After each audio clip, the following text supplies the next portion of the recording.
Monster truck fans, we start out with 4 top monsters, and now we're down to the final 2. Beaver County, are you ready?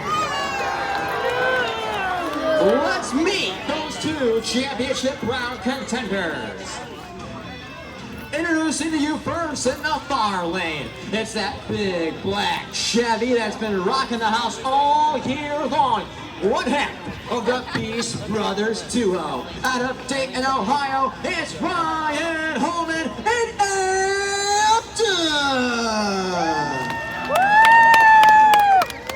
Against the truck that got started way back in the 90s. Took a little hiatus for a few years. We brought him back to life, and he's rocking and stomping everywhere he goes. Looking to shoot some poison into the competition here this afternoon. Looking to put some venom to the floor. It's the one, the only Johnny Webb out of Fowlerville, Michigan, the Big Black Widow!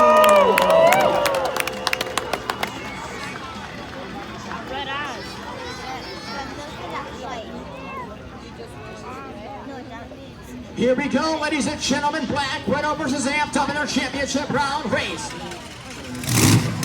It all comes down to this. Who will get the victory? Will it be Amped Up? Will it be Black Widow?